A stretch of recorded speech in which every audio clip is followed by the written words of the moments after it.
Isang araw, habang ako ay abala sa aking trabaho bilang grab driver ng kotse, ay nakatanggap ako ng chat mula kay Katrina. Itago mo na lang ako sa pangalang Rogelio, Kuya Roms, na sa ngayon ay 30 years old na. May asawa na rin ako at 2 anak. Si Katrina ay dati naming kapitbahay. 4 silang magkakapatid at puro sila babae. Si Katrina ay pangalawa. Kaedad ko, ang panganay nila. Ni minsan ay hindi ako nagtangka na ligawan ng sinuman sa kanila. Hindi naman sa pamimintas, Kuya Roms. Hindi kasi sila ganoon kagandahan. Kahit pa man na naririnig-rinig ko na may crush daw sa akin itong si Katrina. Kaibigan na lamang din talaga ang turing ko sa kanila. Hanggang sa magdalaga na nga silang magkakapatid at nagbinata ako. Nagkaroon naman ako ng ibang babae na naging girlfriend ko. Mababait naman ang pamilya ni Katrina, lalo na mga magulang nila. Hanggang magkaroon na rin ng boyfriend silang magkakapatid, pati na rin si Katrina. Lumipas pa ang panahon, isa-isa na nga silang nagsialisan sa lugar namin, Kuya Roms. Nagkaroon na rin ako ng asawa hanggang magkapamilya na rin. Nang mauso na Facebook ay muli kaming naging magkaibigan. Nalaman ko na nangingibang bansa na rin pala si Katrina kagaya ng kanyang mga kapatid sa UAE. May pamilya si Kat na naiiwan. Ang kanyang asawa ay ang una niyang naging boyfriend at nagkaroon na rin sila ng 2 anak. Maganda naman ang naging buhay niya. Pabalik-balik siya sa Dubai para magtrabaho. Napansin ko na gumanda na si Katrina, Kuya Roms. Malayong malayo ang itsura niya noong dalaga pa siya. Nagpaganda ng ilong, nagpaayos ng ngipin at mukhang nagpapagluta na rin. Habang tumatagal na ini-stalk ko siya sa FB ay lalo akong nabibighani sa kanya, Kuya Roms. Lagi ako nakaabang sa kanyang My Day at story. Hanggang hindi na talaga ako nakatiis, Kuya Roms. Naisipan ko na mag-chat sa kanya. Kasalukuyang nasa ibang bansa siya nun. Kamusta ka na? Chat ko. Tiyempo namang naka-online siya noong mga oras na yon. Hi, eto, okay lang ako. Ikaw, kamusta ka na? Reply niya. Dito na nga nagsimula ang lahat, Kuya Roms. Nararamdaman kong masaya si Katrina kapag nagchat-chat ako sa kanya. Habang matagal kaming nagkaka-chat, ay lumalalim naman ang aming mga pinag-uusapan. Hanggang umabot na nga sa usaping S, Kuya Roms, at inamin na rin niya sa akin na noon pa man ay crush niya talaga ako. Alam mo, nawawala ang lungkot ko dito kapag nagchat-chat ka, Rogelio. Maraming salamat at nag-chat ka sa akin. Hanggang nagulat na lamang ako nang mag-send siya ng larawan niya na kita ang lahat, kuya. Muntikan ko nang mabitawan ng cellphone ko. Grabe ang katawan ni Katrina. Aakalain mo talaga na hindi pa siya nagkaroon ng anak at wala pang asawa sa ganda ng hubog nito. Nagtuloy-tuloy pa ang pagpapadala niya ng mga ganitong klase ng larawan, Kuya Roms. Nagpapalitan kami at gumagawa na rin kami ng mga bagay-bagay kapag nagbibideo call. Hanggang nagpapadala na rin ng pera sa akin si Katrina, kuya. Buwan-buwan akong nakakatanggap mula sa kanya ng allowance. Kahit hindi ako humihingi ay binibigyan niya ako. Walang kaalam-alam si Mrs. sa ugnayan namin ni Katrina. Kung kaya inipon ko at itinago ang perang pinapadala ni Katrina. Hanggang sa nagkaroon ako ng problema sa trabaho. Nalugi ang kumpanyang pinagtatrabahuhan ko. Napilitan itong magsara kung kaya nawalan ako ng hanap buhay. Dito ay naalala ko ang perang ipinapadala sa akin ni Katrina na inipon ko. Malaki-laki na rin pala na naipon ko lahat. Dito ko naisipan na kumuha ng sasakyan para ipambiyahe, para kahit paano ay may kita ako para sa aking pamilya. Naging mabuti naman ang lahat sa amin.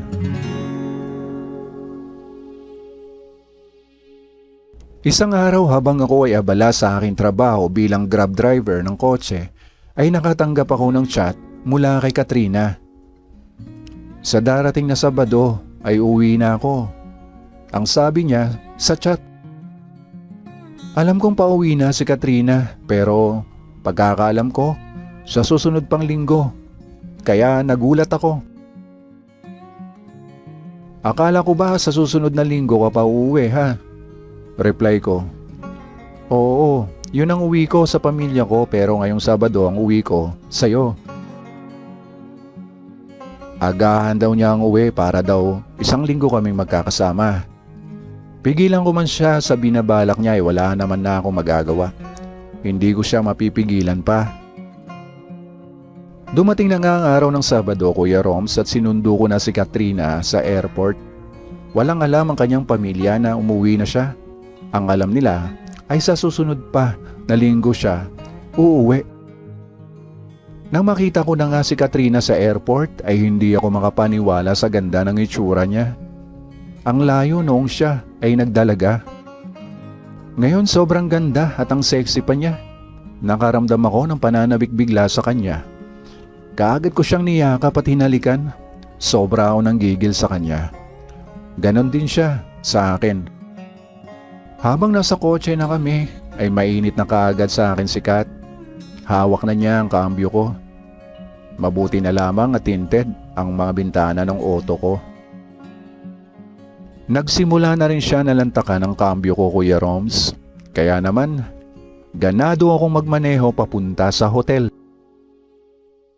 Nang maipark ko na nga ng maayos ang kotse, inawat ko na si Katrina. Doon muna sa kwarto yan ituloy, Kat. Mabibitin lang tayo pareho dito. Nang nasa loob ng kami ng kwarto ay sinabayan ko na si Katrina.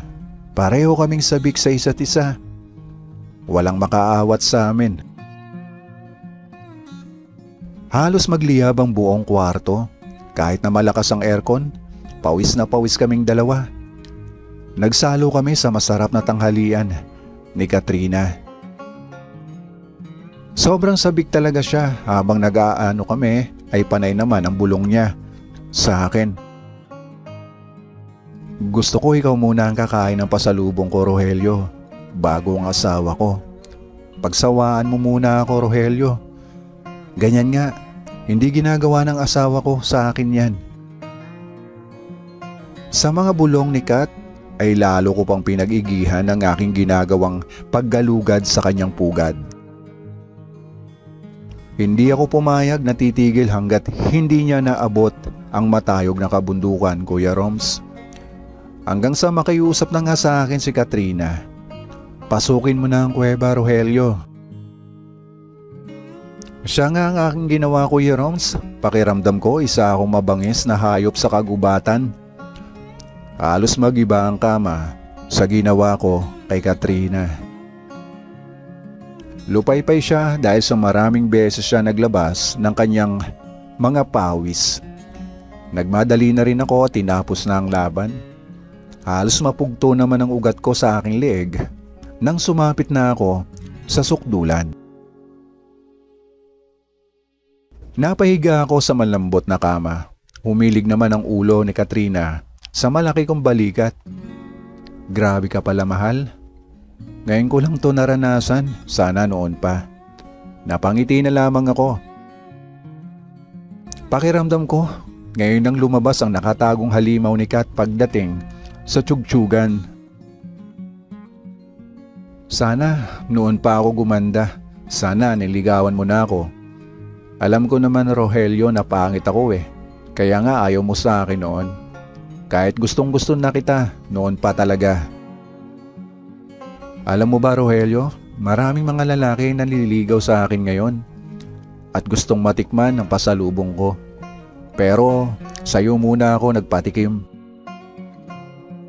Masaya at nasasabik ako ngayon dahil marami ang nanliligaw sa akin. Hindi kagaya noon na wala talaga.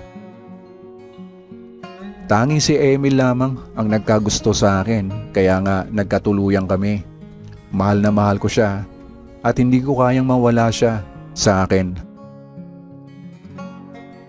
Ganun naman pala, Katrina, tunay ang pagmamahal sa iyo ni Emil. Sana hindi mo na ginawa to. Nakakonsensya tuloy ako. Pagbigyan mo na muna ako, Rogelio. Nasabik ako sa ganito.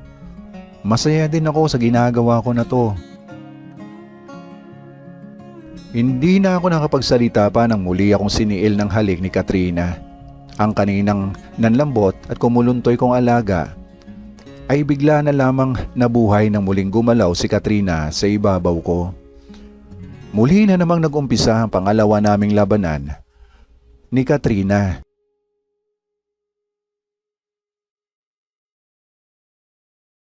Gabi ay nakauwi na ako sa bahay dahil wala naman akong kinita. Binigyan ako ni Kat ng pera para iabot kay Mrs. At nang sa gayon ay hindi siya maghinala. Aakalain pa rin niyang bumiyahe ako maghapon. Isang linggo kaming nagpakalunod sa ligaya ni Katrina, Kuya Roms. May mga araw na umaayaw ako dahil naaawa ako sa asawa niya na napakabait pero hindi ko kayang tanggihan ang alok na masarap na pagkain ni Katrina. 3 buwan ng bakasyon ni Katrina, Kuya Roms. May mga pagkakataon na pumupuslit siya sa kanyang pamilya para lang makipagtsyugtsyugan sa akin.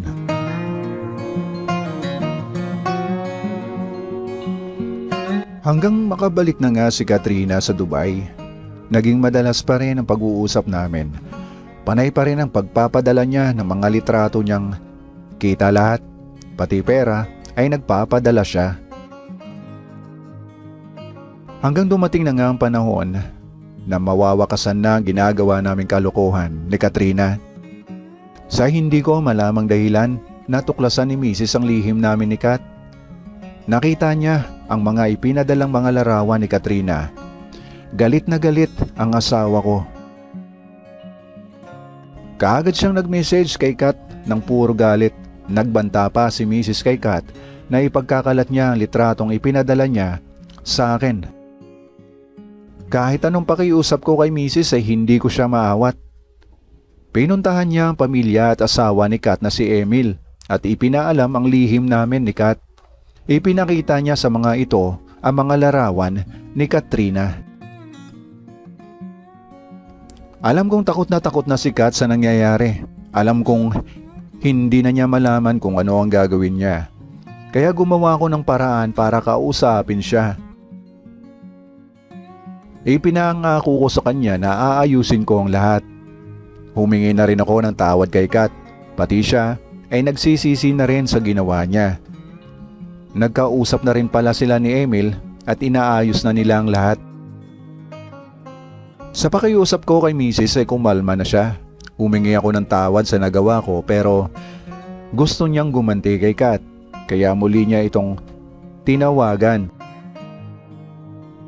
Kinabukasan, nagulat na lang ako nang magkaroon ng 20k na pera si Mrs. Hiningan pala niya ng pera si Kat kapalit ang hindi pagkakalat ng mga litrato niya sa internet.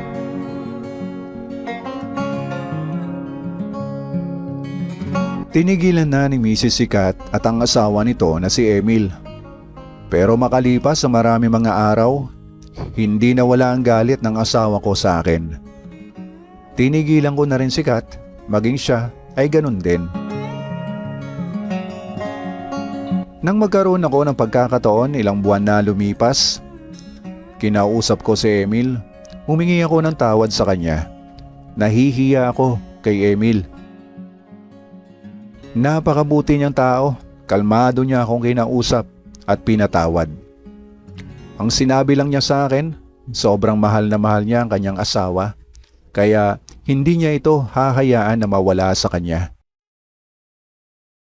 Tanggap niya ang nagawang pagkakamali ng asawa niyang si Kat at ayon pa sa kanya, Humingi na ng tawad si Katrina sa kanya at pinatawad niya ito.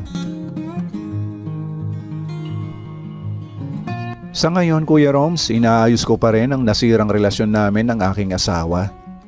Sana lang hindi niya gawin sa akin ang ginawa ko sa kanya. Natatakot ako.